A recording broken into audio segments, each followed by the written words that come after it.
नमस्कार दोस्तों, सबसे पहले तो आप सभी लोगों को स्वतंत्रता दिवस की हार्दिक शुभकामनाएं। दोस्तों, स्वतंत्रता दिवस जैसे कि यहाँ पे हम लोगों को 15 अगस्त 1947 को आज़ादी मिली थी और इसके बाद देखिए पूरे देश में जश्न मनाया गया था। लेकिन देखिए यार, बहुत सारी ऐसी चीज़ें हैं जो कि आज हम लोग को पता नहीं है, क्योंकि अभी हम लोग कहते हैं, अगर आप किसी से पूछिए नॉर्मल हम लोगों को जो हिस्ट्री में पढ़ाया जाता है तो हमें यही बताया गया है कि जो हमें आज़ादी मिली थी वो केवल गांधी जी की वजह से मिली थी और सत्याग्रह की वजह से मिली थी। लेकिन असल में ऐसा नहीं है। देखिए बहुत सारी चीज़ें हमारे इतिहास से ऐसी चीज़ें हैं जिनको हमसे छुपाया गया है, जिन्हें हमें अच्छे से बताया नहीं गया है। मैं आज भी बात करता हूँ सुभाष चंद्र बोस की, हम आज बात करते हैं चंद्रशेखर आज़ाद की, हम आज बात करेंगे भगत सिंह की, हम आज बात करेंगे राजगुरु सुखदेव की। इन लोगों के बारे में हमें बहुत कम पढ़ाया गया है।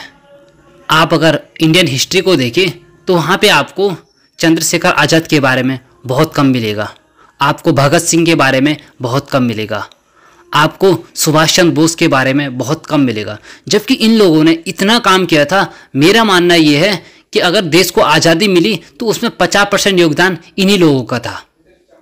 वो कहने वाली बात है कि आप हिस्ट्री में देखिए तो कहीं पर इन लोगों का नाम ही नहीं है।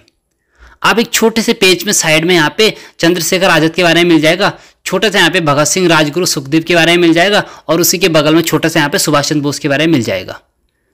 लेकिन कहीं भी हमें ये नहीं बताया गया कि सुभाष चंद्र बोस ने कैसे आज़ाद हिंद फौज की स्थापना करी, कैसे हमारे देश से जर्मनी हिटलर से मिलने गए, क्योंकि उस टाइम पे जर्मनी एक इतना बड़ा राष्ट्र था और हिटलर से मिलना कोई आम आदमी का खेल नहीं था। लेकिन वहाँ पे जाके अगर सुभाष चंद्र बोस हिटलर से मिलते हैं तो आप सोच सकते हैं उनकी पहुँच कहाँ तक थी, उनकी पावर कितनी थी। अमर शहीद भगत सिंह जो कि उस टाइम महज 23 साल के थे जब उन्हें फांसी हुई थी। आप सोच सकते हैं कि जिस उम्र में आज के युवा अपना फ्यूचर देखते हैं, जिनके पास पूरी की पूरी लाइफ पड़ी रहती है आगे जीने के लिए, उस उम्र में उन्होंने देश को चुना और देश के लिए कुर्बान हुए। आप सोच सकते हैं कि उनकी क्या मानसिकता रही होगी।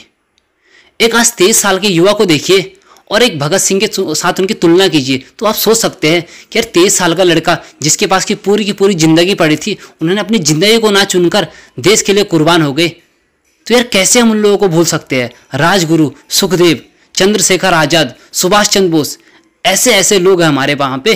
लेकिन बड़े दुख की बात है कि आज हमें उनके बारे में नहीं बताया जाता।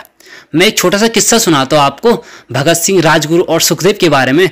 जबकि उन्हें फांसी मिलने वाली थी तो फांसी मिलने के बाद, क्योंकि जब जैसे ही पता लगा था जनता को कि यहाँ पे भगत सिंह को फांसी होने वाली है, तो उसके बाद पूरे देश में एक आक्रोश फैल गया था। और उस टाइम कहते हैं, इतिहासकार कहते हैं कि उस टाइम पे इतना ज़्यादा यहाँ पे आक्रोश फैल गया था कि अंग्रेजों को ये बताने में डर लग रहा था कि हमने भगत सिंह को फांसी दे दी है।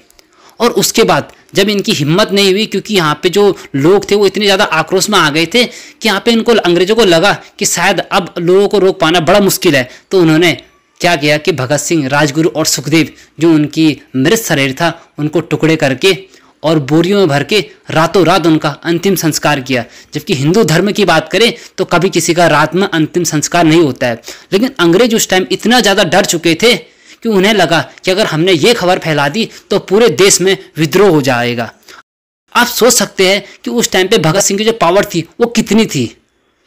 लेकिन आज वही बात कहूँगा कि देखिए बड़े ही दुख की बात है कि आज भी हमें उनके बारे में नहीं पढ़ाया जाता है। हमें कभी ये नहीं बताया गया कि भगत सिंह ने कैसे 23 साल की उम्र में फांसी के फंदे पे झूल गए। हमें कभी ये नहीं पढ़ाया जाता कि कैसे चंद्रशेखर आज़ाद जो कि कभी अंग्रेजों के हाथ नहीं आए और कैसे उन्होंने अंग्रेजों से लोहा लिया।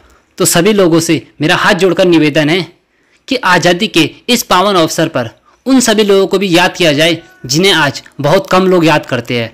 आज अपने घर में एक दिया भगत सिंह, राजगुरु, सुखदेव, चंद्रशेखर आज़ाद और सुभाष चंद्र बोस के नाम का भी जलाए, ताकि हमारे आने वाली पीढ़ी को ये पता लगे कि आज़ादी हमें कैसे मिली है।